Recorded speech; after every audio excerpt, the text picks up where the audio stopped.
Anak, salamat sa pagiging mabait na anak. Salamat sa pagsunod sa mga sinasabi ko sa'yo.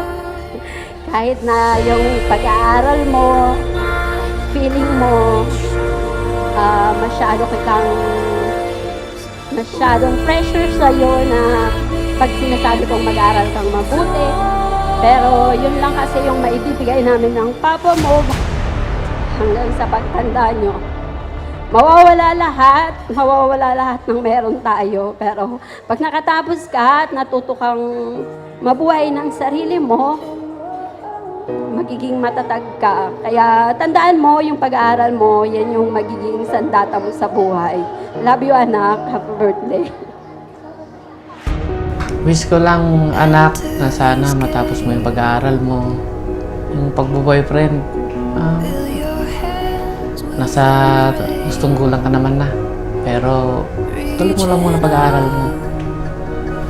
Pwedeng gawing inspirasyon, pero hindi pwedeng seryosohin muna.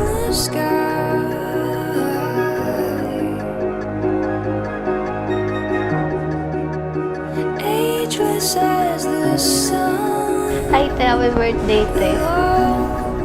Salamat kasi sa lahat ng mga memories na binigay mo sa akin. Tapos tinuruan mo ako hanggang sa paglaki ko.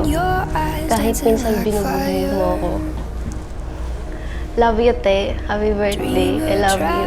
Ayun, happy birthday, nak. 18 ka na, dalaga ka na. Kahit ayaw ko pa. Mag-aral lang mabuti, yun lang naman lagi kong sinasabi. Yun lang, matapos lang kayo ng pag-aral para hindi na maranasan yung naranasan namin ni Papa. Yun lang, happy birthday ulit, I love you.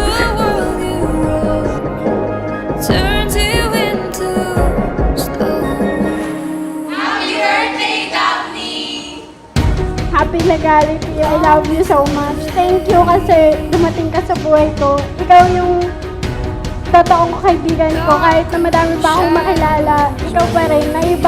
Naiiba ka sa kanila kasi ikaw lang yung best friend ko. Si Daphne, masasabi ko makulit. Pinakamakulit yata sa tatlo kong anak. Sa mga ano naman, sa pag-aaral, wala naman akong masasabi sa kanya. Masipag talaga yan. Sana magpataba ka naman ng konti. Buto na lang yata ang lumaki sa'yo, nalagyan lang ng balat.